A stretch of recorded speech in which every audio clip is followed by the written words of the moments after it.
podcast.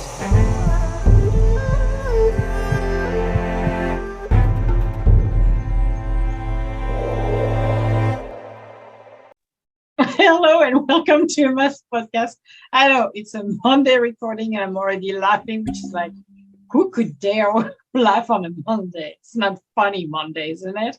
But it is for me today. So I have a recurring guest. I was coming back after doing the first episode. He survived the first episode and decided to come back for more, which I love it. His name is Juan Velasco, and he's a small business strategist. And he can show owners how to add a minimum of $100,000 to their bottom line before spending a dollar on marketing and advertising. I think we all need to learn this. But today on our podcast, we're going to be talking about the fundamental of starting a new business. And the reason we're doing this actually is because people have ideas. But how do you transform your idea into reality and really start your business on the right foot, meaning knowing your basics. So this is what we're going to be talking today with Ron. If you didn't run, that's good. I'm happy you're still here. Hi, Ron. How are you doing? I am good. Well, what's better to do on the Monday morning than laugh, right? I mean, that's what that's what we have to do is to kind of get that blood pumping. I know. So, talking about the fundamental of starting a new business, because you started new businesses, new ventures, you even moved from one state to another, just decided to pack up your stuff and go. It's insane, but worked. Insanity works great once in a while. But I think a lot of people, and let me know because you're a strategist and you work with a lot of clients, is a lot of people, a lot of your clients had a fundamental on how to start a new business, or did just pick it up and went with the flow? That's a really great question. And no, you're right. I mean, sometimes, you do have to be be a little crazy to start a business. So there's a saying like, sometimes you got it, like the crazy ones make all the money, right? Like the crazy ones make all the money. Pretty much. Really, really, like you look like, look at all the bigger companies, like Amazon or, like Steve Jobs or, like even Tesla, Elon Musk. At some point, they all thought they were, a little crazy to start their business, but then they worked. Mm-hmm. So one of the businesses that I started, it was actually with a partner. It was a plumbing company. Now, he was a plumber, right? What a lot of the times happens, like you get someone that's working for somebody else and they're like the technician, they do all the work, right? And then they're like, man, I could do this myself. I'm just going to quit and I'm going to start a new job, or start my own business, right? But what they forget is they can do the mechanics, but they forget like the business side of it, right? Mm-hmm. Like it happened to me too, like sometimes when you start a business, like, and I'll give you a perfect example. Like, we started a hair salon business, like 5 years ago, and we didn't know anything about the hair salon business, but I knew the business side of it, right? But so we had to learn the salon side of it, right? So there's always kind of like two sides to every business, is like the operations of it, and then the actual doing the work. Product or services. Yes. Yeah, you Yeah. got it. So Yeah. and so it's really important to kind of know both. But however, though, you can always get help on one or the other. Like you and I know both. It's like if someone has a passion on, I sometimes work with people that have a real strong passion, like building a product, right? Because they have an idea. But then they get to a certain point and they're like, well, like how am I going to get clients, right? Like no one's buying my product, right?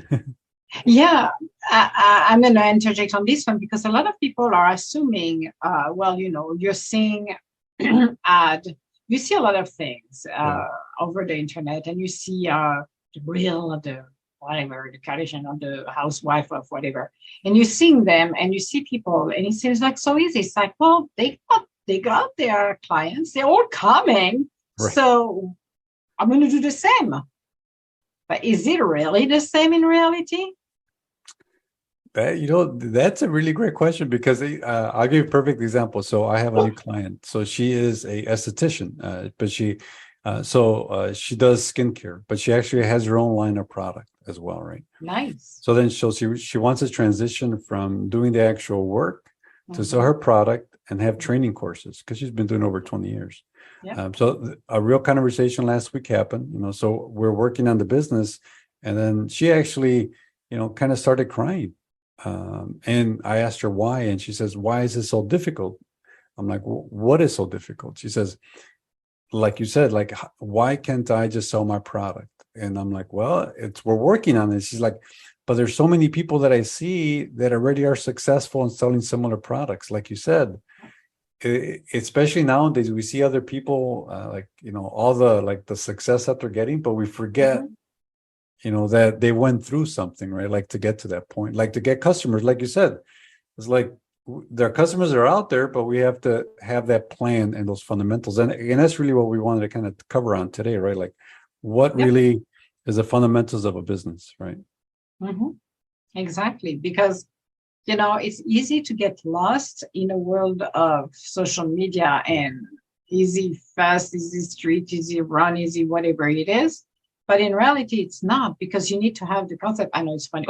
It's like Easy Rider, like the movie Easy Rider, except it's not the movie Easy Rider. But it's like, people need to be taught what to do because most of the time, I would say, and even with the example of your esthetician, did she know the business side of it? Did she know how to do it and to move from what she was doing to the next level where she wants to be? Well, so that's a great question because she had a successful esthetician Practice. business, right? Yep. But now she needs to sell products. So it's like we kind of have to start all over again, right? And we were kind of talking this, like before we started the podcast, like what are those three fundamentals to any Yep. business, right?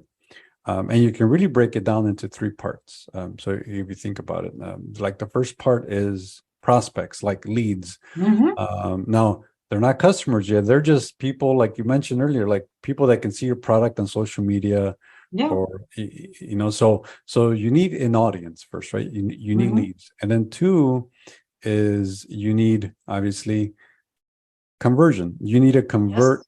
those leads over to customers, right? So how are we going to do that? Are we going to just send them to our webpage, or are we going to talk to them, or are we going to do a presentation? Like how do we actually convert those leads into prospects? And then the third one is fulfillment.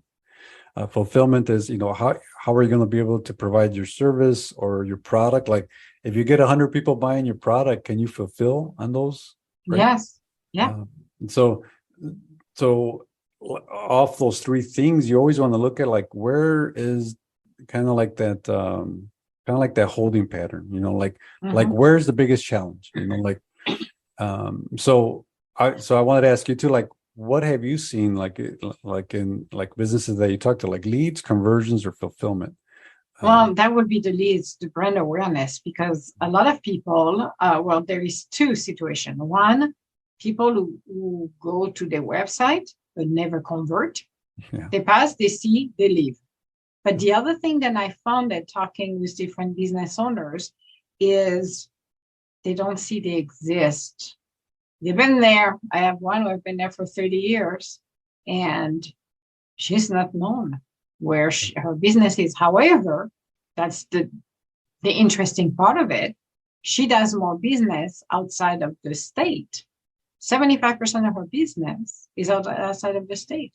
Yeah. It's not within the state of Minnesota, which is mind blowing in one way, but a lot of businesses don't have a footprint. They don't know, people don't know they exist, or they drove by accident, but they don't find them.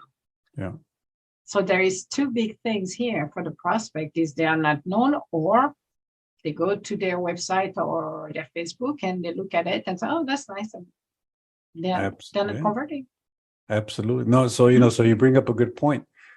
Sometimes we think because we have a website and there's people going to the website that they're automatically going to buy, and Yep. you and I know both that that's only like step one, because they don't know who they are yet, right? Just because someone Yeah. goes to a website, they don't know anything about you.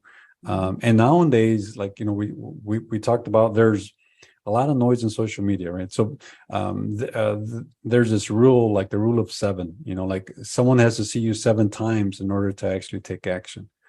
But nowadays it's actually a lot higher. It's actually, probably like more like 9 to 12. Because there is so many, like for that example that we're working with, like that skincare products. There's a lot of skincare products out there. Oh, absolutely. Yes, it's $1 billion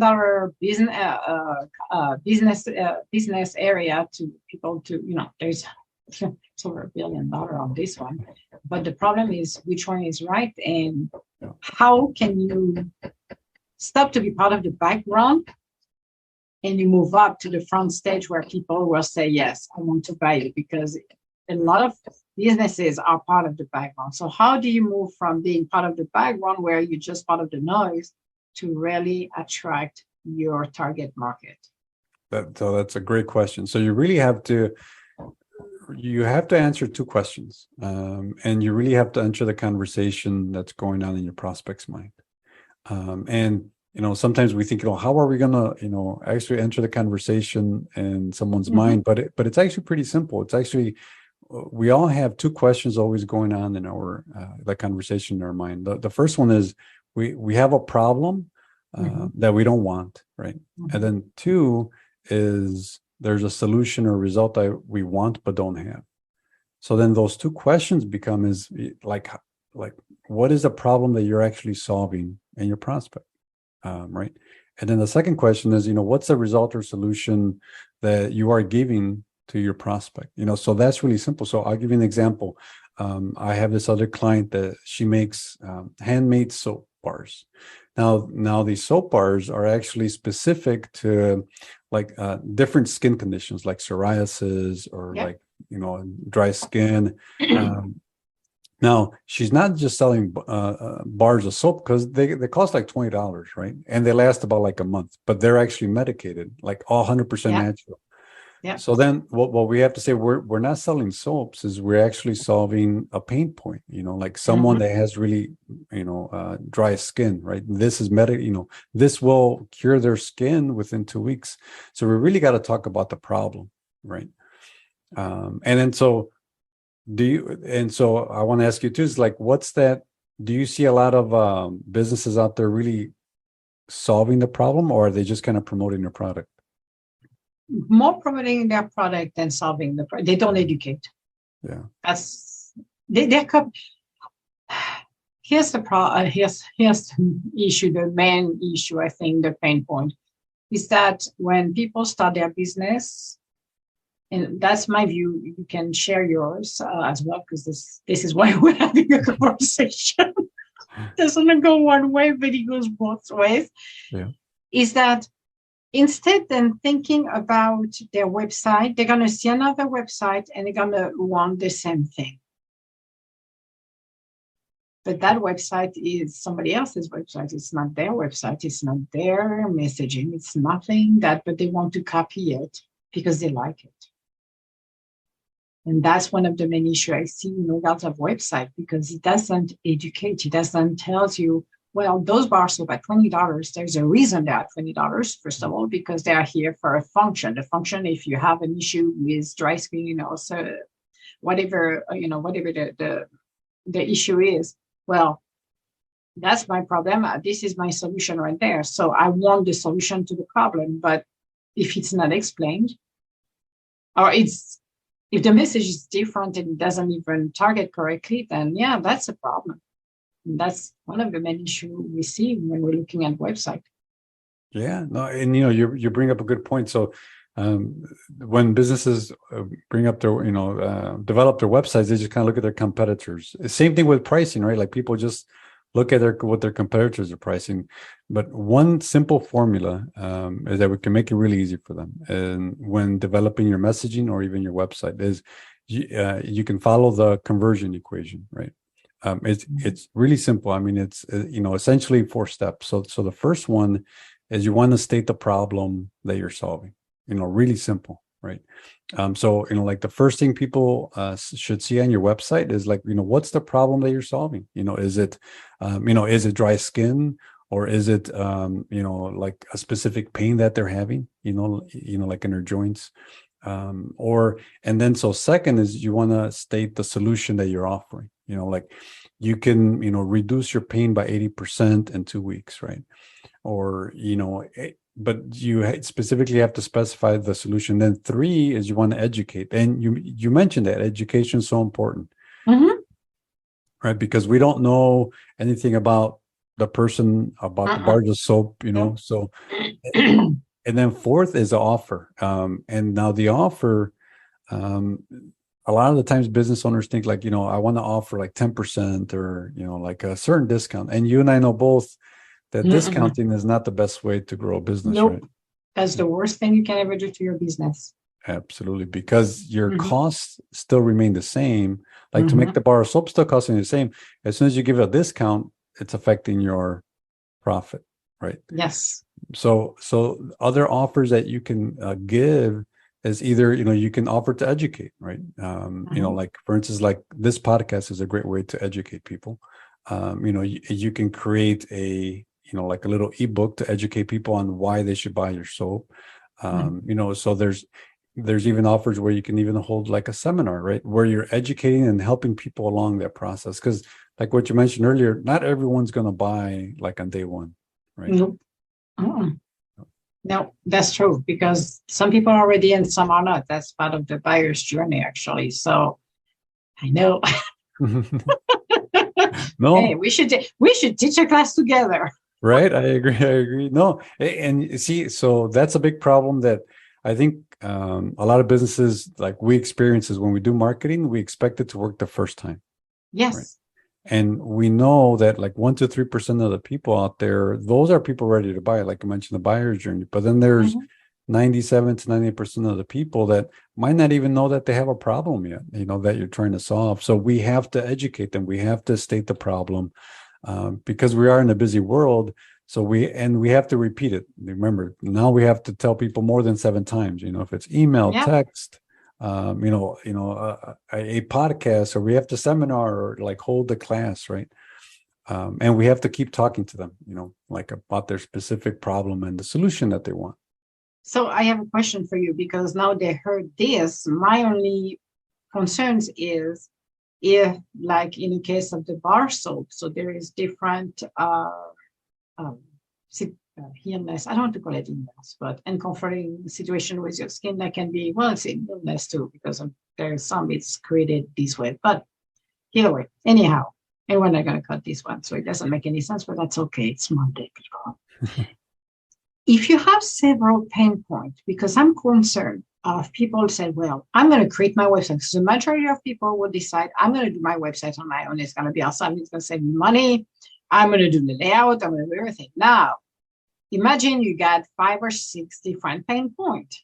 Are you going to put them into your website and confuse people? Or how do you do that? Because often we see so many things happening in one website. At the end of the day, it's extremely confusing to say, I showed up for what here? Because now I'm lost. Yeah.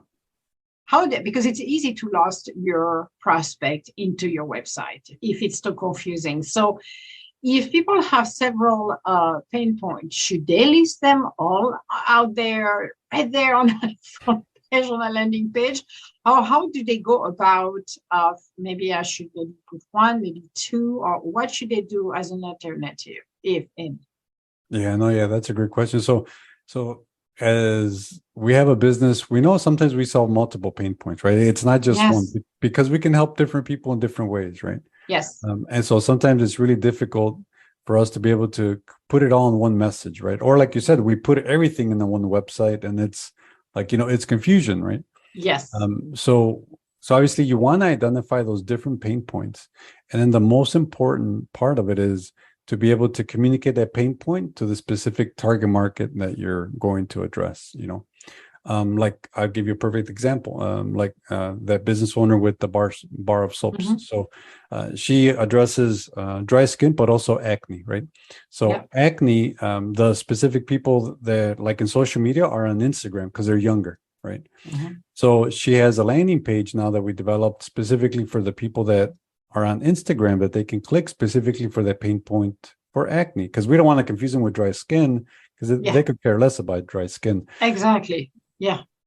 So, like you mentioned, we want to customize your message to the people that you're talking to, you know.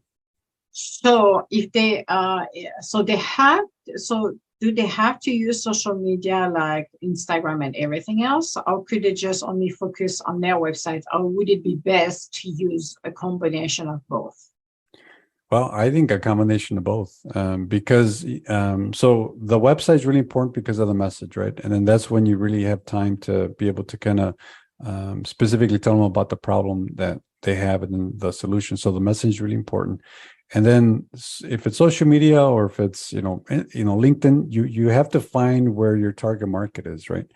So it's really important to one know who your market is, like, who are you actually targeting, and then what's the problem, and then that's when you can customize it on either a landing page or your specific website. Now, to your point earlier, like, do you put everything on the website, like all the pain points, or you're solving one kind of large specific problem, so that's what you want to put on there, right? But if it's more of a specific problem, then that's when you can have different landing pages. Okay, so you're okay. So that's what I wanted to know, because a lot of people, if you have one website which is good, you should be able to within even the main landing pages put it in, not with the pain point, but maybe dry skin or different tabs that can give different pages, and for people to go there, because sometimes everything is in one spot and it's like, good Lord, what was that? It's like, it's very confusing. You don't know what it is. It's too much to digest as information in what you're looking, your problem you have. The solution is there. That's the right business, but you're going to miss it because it's buried somewhere in between two lines of the website. So that's why. So we talked about this one. So what is the next? Because let's say that your prospect, so you're reaching out to your prospect. Now, the prospect is interested because you got the right message, you got everything. So what happened next? Yeah, absolutely. For the conversion. So now we gotta focus on the conversion. It's how to be able to bring them over for them to be a client, either buy your product or your service, right? And there, we kind of talked about having a compelling offer. Like, you really have to have something that's going to bring them over to the edge, right? A lot of business owners think that it's, like price related. And of course, like we talked about, there's people that are always going to just buy something because it's on discount. But a great example is like when you go to a restaurant. You can go to a really nice restaurant, and expect that you're going to pay, $20-$30 for a plate, but you go in and the service is horrible, right? And then at the end of the dinner, you look at your check and it's like, oh, I can't believe it's this expensive, right? Even though the food was delicious, but the service was horrible, right? Yeah. Versus compared, you can go to a restaurant that might, like a little food truck or something, right? And the food was great, but the price is low, right? You're going to look at, like the actual food and the service was great. So same thing with the business. You want to be able to not just focus on the price, but you want to give extraordinary value to your client, right? So, and value is all like a perceived value. Is like you have to give those things that build up to even being more expensive than what they're actually buying, right? So maybe it could be like a satisfaction guarantee, right? Yeah. And you want to build a value behind your product or your service that they see when they're paying, let's say $100 for your product, that they're actually getting, $200 or even more of actual value. And not everything has to be in the product. I mean, like we mentioned, it could be like a how-to guide, like on your product, or even like a tutorial, or, being available, through email or text for customer support. So there's other ways that you can build value into your product or your service to get them to convert. Because usually when people don't buy, it's usually three things. So one is they don't see themselves with the product that you're selling, right? And then the second is their price, like it's just too expensive for them, right? And then the other one is they just don't have confidence like in your product or your service. So how do we overcome them? obviously you just have to build that value in front so they can see the value, and then obviously the price, it connect with it. Oh, that's great. So converting them, and you made a very interesting and very important point. It's not even interesting. It's interesting and important is, can you fulfill it? Because it's easy that if you do all of the work up front and you're like, okay, I have this great product. I have somebody, or rather, I have somebody building the website. I got everything, the right wording, I got everything, the messaging. Now I'm getting clients coming in. And you're like, okay, this is awesome. And, money's coming in, and like, oh, I maybe have 10 samples of it, or 10 of those products, and you get 200 orders. So how do you manage this? Because you have, you're brand new into the business, and you're looking at, what do you call it? The forecast. But what kind of forecast can you do when you're just starting it? It's like, I don't know if I'm going to sell $1 million worth of product, or I'm going to sell maybe $15,000 to $20,000. Yeah. I don't know. So how do you overcome that forecast, especially when you start the brand new start? Yeah, and that's a good question, because I think our biggest fear sometimes is when we're selling a product or a service that we have all these customers now, like you said, and then we run out of product, right? And that all of a sudden, we can't sell. So there's a couple ways that you can do it. Once, you want to be able to have different ways you provide your product or your service. Meaning, one is just like the transaction, right? You customer pays you and then you deliver it.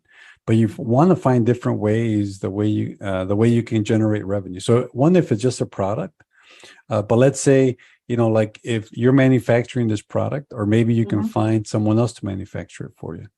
Or maybe you can actually fulfill on a more automated basis, where it's like once that customer comes in, they're on a subscription model, right? And then they'll get that product on a monthly basis. So meaning we sometimes have only so much product that we can handle, but we want to find different ways or services that we can provide to be able to sell more to our customer. Because you're right. One of the biggest fears is running out of your product and you have 10 customers, right? But the only way to know is to actually deliver on their product and then kind of measure it. And then obviously then you can kind of continue from there. So I had a customer that they make collars for cats, right? So their number one issue in the beginning was leads. And, they started using social media. They actually started using TikTok because that's where the customers were. So they had all these customers. And then all of a sudden, when they started getting orders of like 2,000, 5,000 cat collars, believe it or not, then their problems with fulfillment because they ran out of product.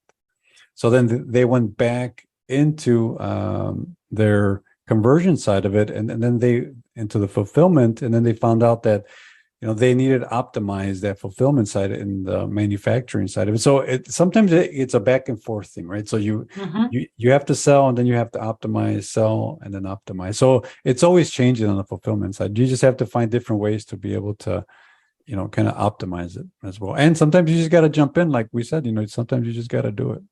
Yeah, because the only thing is to know how long it takes to make the product. So if you at least have an idea how long it makes, and you have some ahead, when the orders are coming in, it gives you an idea of how long it will take to fulfill this to the customers. But it can be scary in one way when you don't know, or you don't have a big warehouse and you're just starting it. It's like, oh my God, it takes me 14 days, 2 weeks to get this done. And, to get it up from the beginning of the order to the end product and ship it. So sometimes, So you bring up a good point, scarcity. So let's say if you're buying something and all of a sudden they don't have anymore, well, that actually creates some scarcity, right? So we're afraid that the customer will leave, and some might leave, but some of them are actually going to wait because you're providing so much value that it actually might help if you run out of it, right? Because it's like a limited quantity.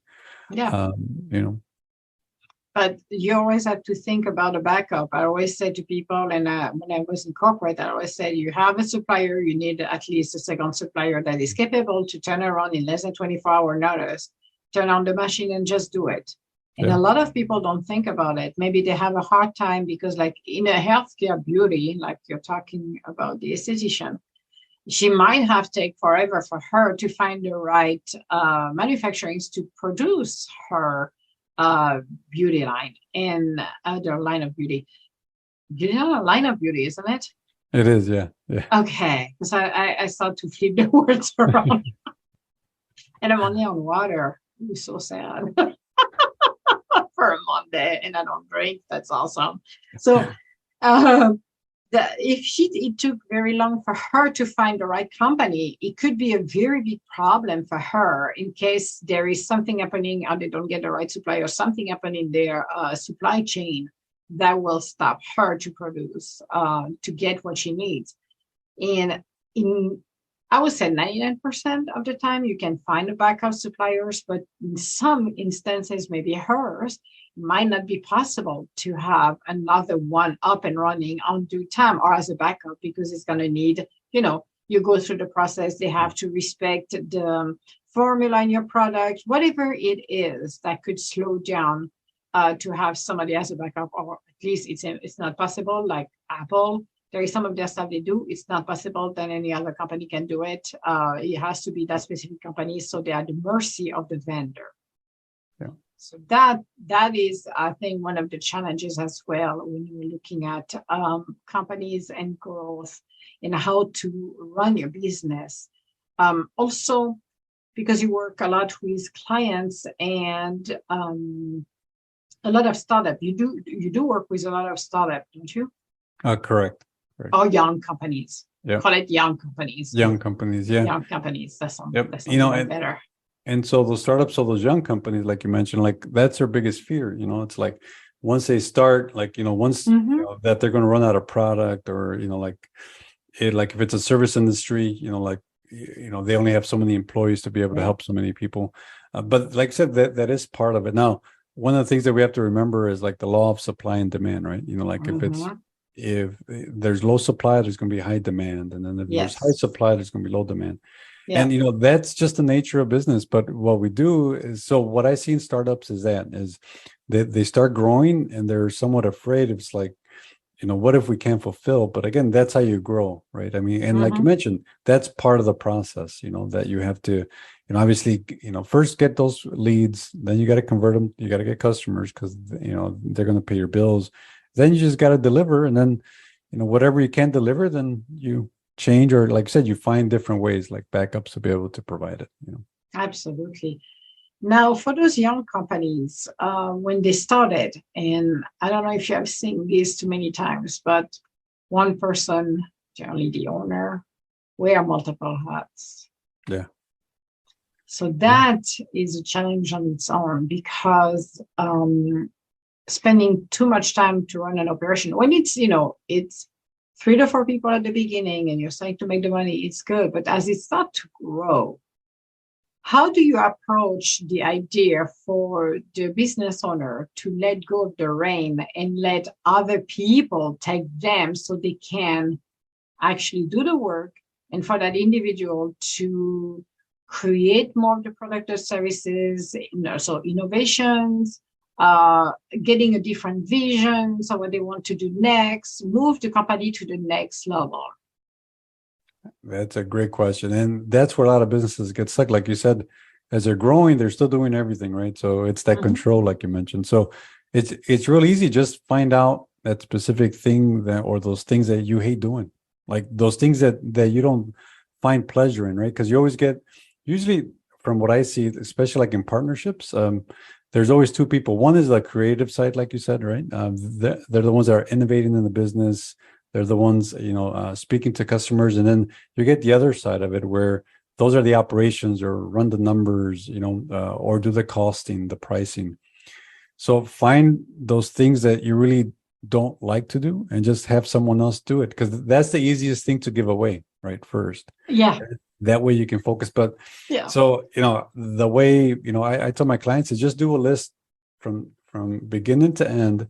And the top being the things that you enjoy, and at the bottom being the things that you don't enjoy. And then you just start cutting little by little from the bottom up, right? And that makes it easy. It is hard in the beginning, like you said, because we want to stay in control. But just do that list, and Like if you love speaking with people, if you love, the sales aspect of it, and you're not so much into the financial, well, find someone else that can do your bookkeeping. That'll free up your time, right? Actually, yeah. No, I agree. So what other insight would you share with people in regarding at the fundamental? Because we talked about the most important one, which is your product and the core messages, and how to get your leads and your prospect, how to convert them. But how do you keep your customers? Actually, before I ask you, that just came up right now as they're talking. I'm like, yeah, how do you keep your customers? Yep. So that's a really great question. It's one of our biggest things I think like business owners is like once you have a customer, because we work so hard to get that customer, is that customer not buying again from us, right?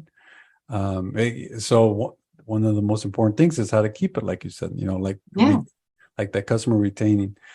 So on average, it'll cost you about 7 times more to get a new client than to keep the client. So it's really important to keep that client.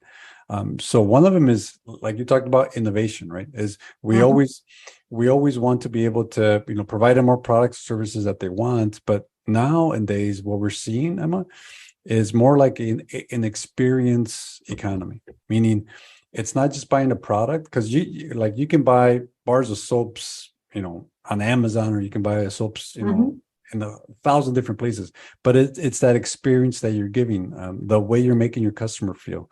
Are you communicating with them, like on your different products, or even just checking on them, or just giving them feedback? That experience, I think, is what's going to allow people to, keep their customers. Like we see it with Amazon, right? Like you can order a product now and it could be here by the end of the day, right? It's all about the experience. Or you can return products with no questions asked, right? So one is create that experience, create that culture, and really connect with your buyer, whatever product that is. Okay. So any other insight you would like to share with people in regard of the fundamental of starting a new business? Because a lot of people have ideas, a lot of people are afraid as well. So everybody are dreamers. We're all dreamers, but there is the dreamers and there is the one who's going to step up to the plate, name it, claim it, and do it. Yeah. So for people to be able to, okay, you're going to name your dream, but now it's time to claim it. So what would be one of the advice you would have to say for somebody who's fresh, new, like they said, off the boat? That used to be a show, actually, that was a funny one. And decide to get, okay, I'm going to go in the adventures of starting my business. Who can they talk to? Because I think it's an essential key on this one.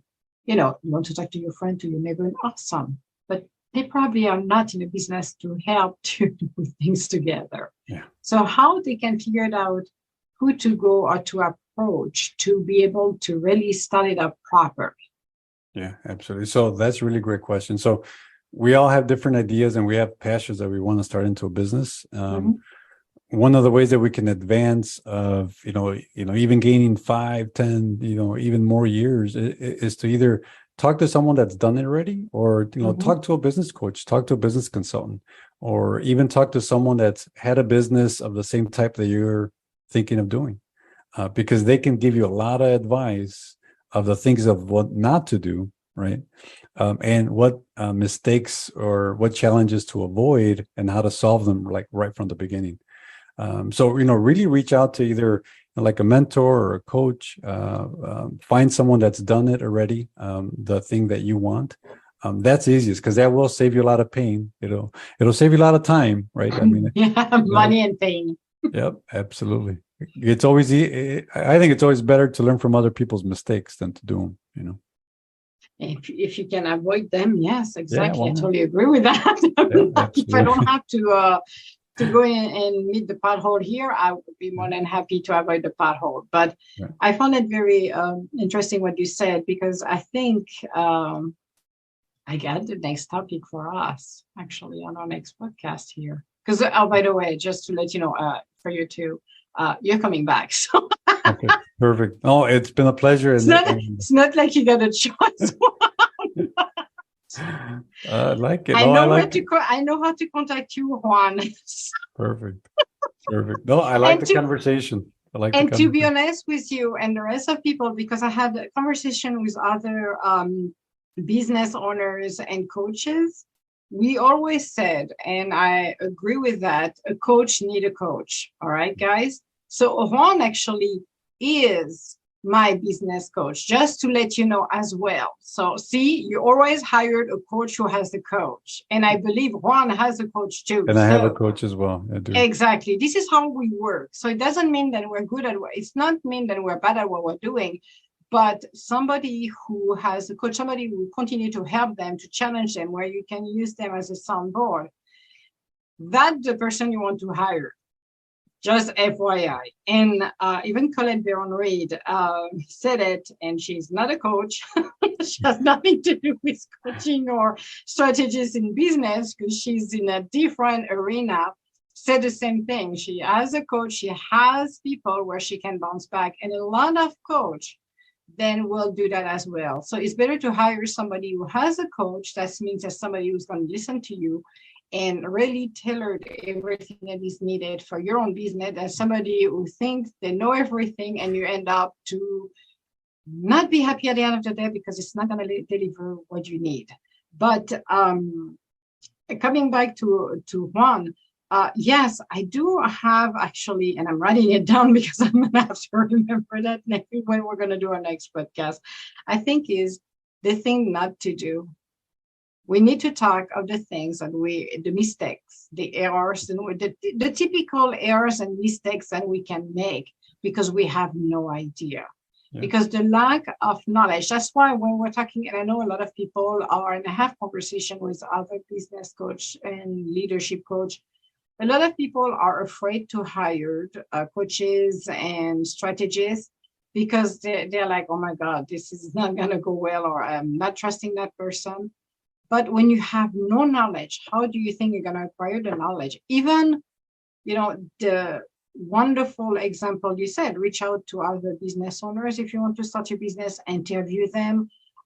That's great. But when you're ready to to start it up, it could be daunting to start your own business because there's a lot of things that people don't realize, that it's not only the idea, the concept, the product or the service you're going to get out there, is to put your operation in place. And operation doesn't work, selling a product, you need to have an operation. Even if you do it in your garage, it's still an operation from put it into the box, send it, write down the what do you call it, the address, or print it on a computer. This is still operations.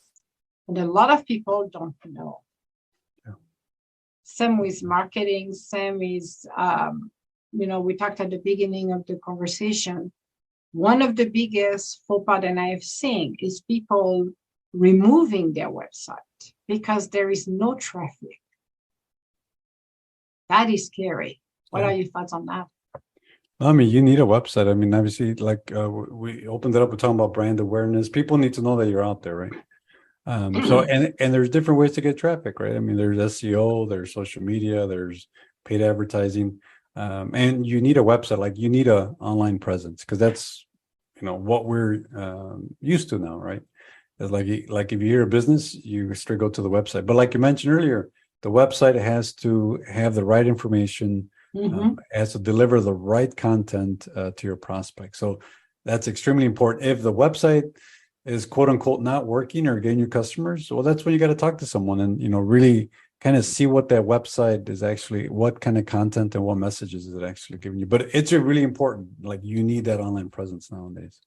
The other thing that I've noticed, because that's an experience, I was on wisdom when that happened, when I was speaking live, and somebody shared that with me when I was talking about at least teaching that class about that I had about the marketing and your business, the phenomenon of business, actually. The other thing is people are assuming that, well, okay, I'm going to go, so there is nothing happening to that website, so I'm going to go into Instagram. I'm going to spend my entire days on Instagram because I think I'm getting the traffic, which I don't know what you think about this. I have an answer, but I would like to hear you talking about that side of social media. I mean, traffic is great, right? I mean, like we opened it up too. It's like we got to know who our customer is and where they're hanging out at. So maybe it's Instagram, maybe it's not, maybe it's Facebook. The only way to find out is to go out and find. I mean, you got to know who your market is. I mean, depending on your Yeah. product and service.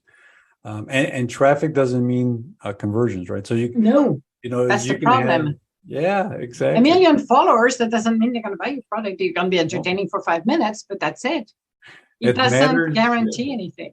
100% that it doesn't guarantee. So just traffic doesn't mean that your business is going to grow, right? And the So, other thing too, there was I was on Solopreneur. It's not anymore because they switched their staff, which is too bad from Larry. I'm gonna write a complaint to Larry on this one. But I had somebody who was in one of the guru in marketing, but she made such a good point talking about social media when we're talking about TikTok, Instagram. This is like party town. See your website as your foundation at where all of the business should convert it, because you create a pipeline with your website. Your website should be working for you, actually. They should be coming, they should order it. It should be all automated at the back end. So you don't have to do anything unless you're changing the design, changing something in there. But most of the time, you should not be touching the website. It should be coming automatically. That should be your pipeline. And when we're talking about Instagram and TikTok, it's party town. It's where we're having a party, because the problem with Instagram and TikTok, you always have to spend time over there. If you don't spend any time, nothing happened. You have to be active. Now, the question I have for you, Juan, is how often your clients are spending on those like Instagram and TikTok, compared to be able to do what they're supposed to do, their work or whatever they are supposed to be doing. How often and do they go on those social media, and how much time do they spend on average per week, if you know? well, that's a great question. I mean, you really like those, like if it's TikTok or Instagram. So there's a couple of things really important that you said. You can't just do it one time, and it is like TikTok is like party time, right? Like, I mean, it's just fast paced, right? And you do catch a lot of eyeballs, right? You can get in front of a lot of people pretty quickly there, but it's that consistency. The challenge that I see with a lot of business owners, and and even my clients when I first start beginning with them, they'll do a couple, like TikTok, little videos, and they expect it to work. It's got to be consistent, right? I mean, it's got to be on a daily basis, because it's not just doing it once and then just giving up. You have to consistently, not just be on Instagram, just do one video a week, right? But it has to be consistent, not just for the people that are watching you, but also for the algorithm, right? Because it has to be specific. So in the beginning, a lot of the clients will just do it once or twice, but they don't have that continuous process where they just have to do it over and over again. But then again, it's like marketing. You just have to continue to market your business. You have to have the discipline. And the problem is, if you don't have the time, or you're spending too much time in there, then you don't even spend the time to be able to convert people into your website, or you just delete the website and like, okay, which is horrifying to hear it. I'm like, well, if you don't have a website, I'm not buying from you. I don't know who you are, even if I know you. Sorry. But you need to find a passive way to have people coming. And the passive way is the website, because you don't do anything. The website should be doing everything for you. And that's the key, I think. I don't know. Agreed, Emma. Okay. All right. Well, we had a great conversation today.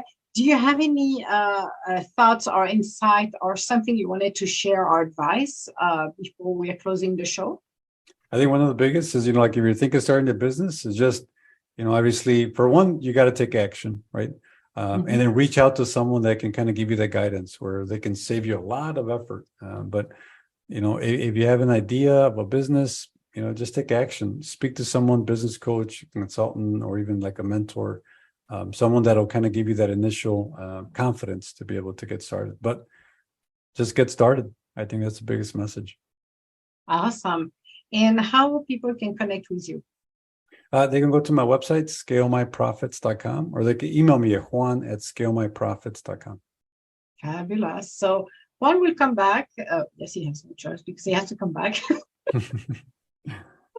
No, we're going to continue the conversation actually because that's it's extremely educational for people to know, because I think there is a big gray area and people don't have an idea of what to do, especially when you have dreams and you don't know how to start. It helps them to have clarity. And you know what? I always ask people, when I was in corporate, I always ask everybody what they were doing, and people are more than eager to share their stories. Yeah. Seriously. They're not going to say no. So if they said no, well, too bad. You go to another person. That means you're not supposed to hear their story, which probably is a good thing. But most of people will be more than happy to talk to you and explain, because they will tell you, and ask them, interview them. If you have a series of questions, I do like we do here. It's just a conversation and we go with the flow. Start a conversation and ask them. First question you ask is, how did you get started? Yeah. That's it. How did you get started? And that's how I interview. If you're listening to all of my business breakthrough, the exception of people who are coming back on a monthly basis, that I'm not going to ask them how did they get started. But the first episodes is, how did you get started and why? Why did you went that route? Why did you decide to do this? And listen to them. Do the same thing. If you want to create a product, you don't have to tell the product you want to create, because if it needs to have a patent, you don't have to.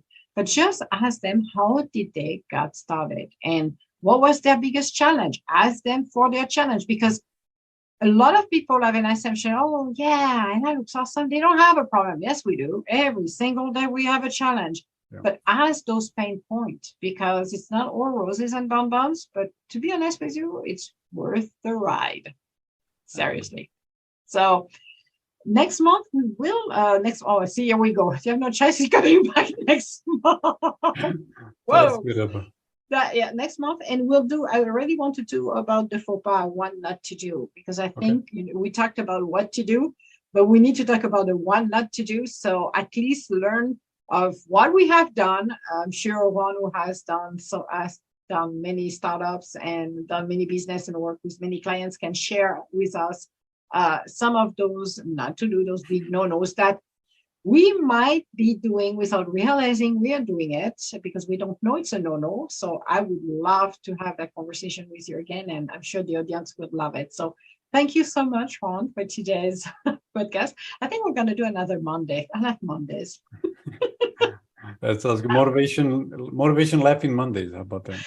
Exactly. So thank you so much, Juan.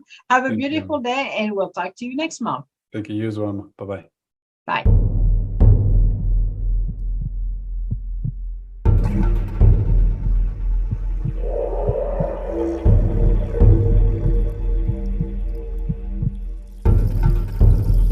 Universe Podcast.